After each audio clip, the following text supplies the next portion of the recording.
এই পৃথিবীকে আজ আমরা চিনি শহরের আলো, কংক্রিটের রাস্তা আর মানুষের নির্দিষ্ট ঠিকানার মাধ্যমে। কিন্তু মানুষ কি সব সময় এমন ছিল? না। সভ্যতার আলোয় আলোকিত এই আধুনিক পৃথিবীতে দাঁড়িয়ে আমরা অনেক সময় ভুলে যাই মানুষের জীবন একদিন শহর, দালান বা স্থায়ী ঠিকানায় বন্দী ছিল না। সৃষ্টির একেবারে শুরুর দিকে মানুষের জীবন ছিল যাযাবর।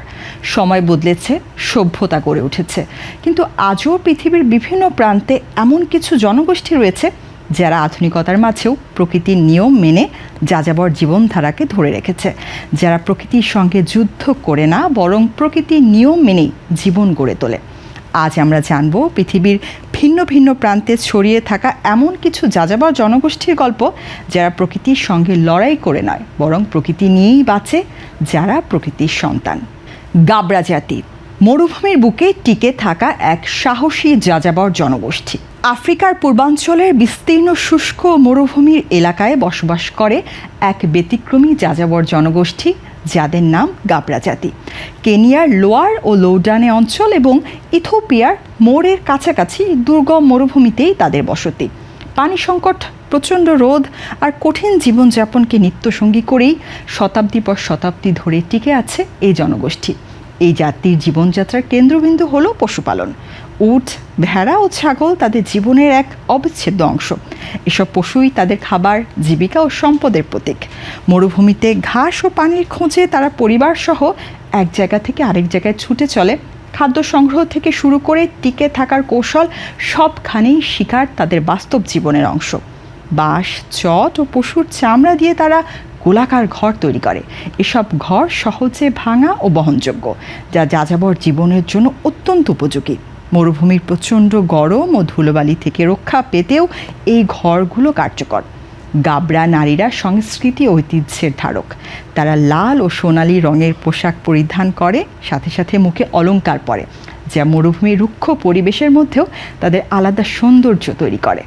মরুভূমির কঠিন বাস্তবতার মাঝেও গাবরা জাতি প্রমাণ করেছে প্রকৃতির সঙ্গে যুদ্ধ করে নয় বরং প্রকৃতির সঙ্গে মিলেমিশেও টিকে থাকা সম্ভব। তাদের জীবনধারা আজও আমাদের শেখায় সহনশীলতা, সহযোগিতা আর সংস্কৃতির শক্তির গল্প। থারু জাতি বন, নদী আর সংগ্রামের ভেতর গড়ে ওঠা এক জনগোষ্ঠী। নেপালের আকাশ ছোঁয়া পাহাড় পেরিয়ে নিচে নামলেই চোখে পড়ে সবুজ বিস্তৃত সমতল ভূমি, তরাই ও মধ্য তরাই অঞ্চল, খরস্রোতা পাহাড়ি নদী, ঘন বন আর উর্বর জমির মাঝে শতাব্দীর পর শতাব্দী ধরে বসবাস করছে এক আদিবাসী জনগোষ্ঠী, থারু জাতি। থারুদের প্রধান জীবিকা কৃষিকাজ, পশুপালন ও মৎস্য শিকার। বনের কাছাকাছি বসবাসের কারণে প্রকৃতি থেকেই তারা খাদ্য ও জীবিকার উৎস খুঁজে নেয়। থারুদের মধ্যে যৌথ পরিবার প্রথা প্রচলিত এবং পারিবারিক বন্ধন অত্যন্ত শক্তিশালী। থারু সম্প্রদায় 5টি উপগোষ্ঠীতে বিভক্ত: রানা, কাঁঠারিয়া, ডাঙ্গাওড়া, কোচিলা ও মেঘ। ধর্মীয় বিশ্বাসে থারুদের মধ্যে হিন্দু ধর্মের প্রভাব বেশি হলেও বনের আত্মা পূজা তাদের আদি সংস্কৃতির অংশ। সংস্কৃতির দিক থেকে থারুরা অত্যন্ত সমৃদ্ধ। বিশেষ করে থারুর নৃত্য তাদের সাংস্কৃতিক পরিচয়ের অন্যতম প্রতীক। থারুরা গুচ্ছ গুচ্ছ গ্রামে বসবাস করে। প্রতিটি গ্রামের একজন নির্বাচিত প্রধান থাকেন, যাকে বলা হয় মাহাটন। পরিবারের গৃহপ্রধান, যাদের বলা হয় গারধুরিয়া। আলোচনার মাধ্যমে একজন জ্ঞানী ও সাহসী ব্যক্তিকে গ্রাম প্রধান হিসেবে নির্বাচন করা হয়। এই নির্বাচন উপলক্ষে গ্রামে নাচ, গান, বিশেষ খাবার আর উৎসবের আবহ তৈরি হয়। নির্বাচনের পর প্রথা অনুযায়ী থারু পুরুষরা শিকারে বের হয়। ভোরে উঠে ভাত থেকে তৈরি বিয়ার আন্দিকজার পান করে তারা বনে প্রবেশ করে। মাথায় সাদা কাপড় জড়িয়ে তীর, ধনুক, বর্ষা, ফাঁদ নিয়ে শিকার করে বনমোরগ, বন্য শূকর সহ নানা প্রাণী। সন্ধ্যায় পরিবারের সবাই একত্রিত হয়ে শিকারের মাংস দিয়ে রান্না করা পেকুয়া উপভোগ করে। এটাই তাদের উৎসব। তবে থারুদের ইতিহাস শুধু উৎসব আর ঐতিহ্যে নয়, এতে আছে কষ্ট আর বঞ্চনার দীর্ঘ অধ্যায়।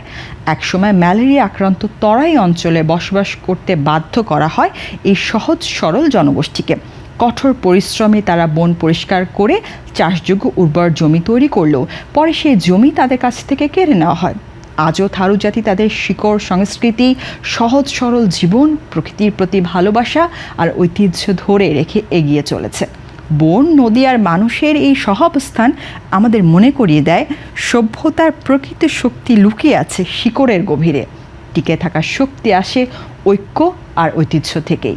মঙ্গোলিয়ান যাযাবর জাতি, বরফের দেশে ঘোড়ার পিঠে গড়ে ওঠা এক সভ্যতা। দুনিয়া কাঁপানো যোদ্ধা চেঙ্গিস খানের দেশ মঙ্গোলিয়া। দূরে দিগন্ত ছুঁয়ে থাকা তৃণভূমি, সাথে কোথাও পাহাড়, কোথাও বরফে ঢাকা প্রান্তর। প্রচণ্ড বাতাসে কাঁপতে থাকা বিস্তীর্ণ ভূমির মাঝে দাঁড়িয়ে আছে গোলাকার সাদা তাঁবু গের।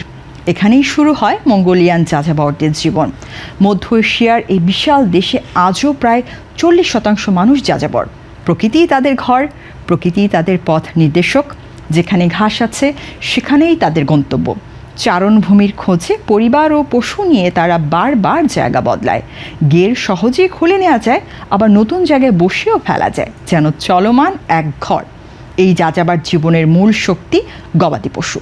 ঘোড়া, গরু, মহিষ, ছাগল আর ভেড়া সব কিছুই তাদের জীবন ও অর্থনীতির সঙ্গে জড়িয়ে আছে। তবে ঘোড়ার গুরুত্ব আলাদা। মঙ্গোলিয়ান যাযাবরদের কাছে ঘোড়া শুধু বাহন নয়, এটি জীবনের অংশ। ছোট শিশুরাও ঘোড়ার পিঠে চড়তে শেখে। বিস্তীর্ণ মাঠে ঘোড়ার পিঠে বসেই তারা পশু চড়ায়, দূরত্ব জয় করে। শীত এখানে কঠিন, দীর্ঘ আর নির্মম। তাপমাত্রা নেমে যায় হিমাঙ্কের অনেক নিচে। তারা প্রচুর মাংস ও দুগ্ধজাত খাবার খায়। ঠান্ডা মোকাবেলায় দুধের সঙ্গে মাখন আর লবণ মিশিয়ে তৈরি হয় বিশেষ চা, যা শরীর গরম রাখে। অতিথি এলে এই খাবারই হয় তাদের আতিথেয়তার প্রতীক। শীতকালে তাদের খাদ্য সংগ্রহের আরেকটি অভিনব পদ্ধতি সোনালি চিল দিয়ে শিকার। প্রশিক্ষিত এই পাখি তাদের শিকারে সাহায্য করে, কিন্তু আশ্চর্যের বিষয় হলো কয়েক মাস পর সেই চিলটিকে আবার মুক্ত করে দেওয়া হয় নীল আকাশে। প্রকৃতির সঙ্গে এই সহাবস্থানই তাদের জীবনের দর্শন। তাদের পোশাকেও প্রতিফলিত হয় টিকে থাকার কৌশল। পশম, তুলা ও সিল্ক দিয়ে তৈরি ডিল নামের লম্বা পোশাক প্রচণ্ড ঠান্ডা থেকে শরীরকে ঢেকে রাখে। কোমরে বাঁধা বেল্টে থাকে একটি ছুরি, যা দৈনন্দিন কাজের অপরিহার্য অংশ। বুট ও টুপি তাদের পোশাককে সম্পূর্ণ করে। তাদের কাছে উৎসব মানেই ঘোড়ার দৌড়, খেলাধুলা আর প্রতিযোগিতা। এই ঘোড়াকেন্দ্রিক সংস্কৃতি একসময় গড়ে তুলেছিল ইতিহাসের সবচেয়ে ভয়ঙ্কর অশ্বারোহী বাহিনী।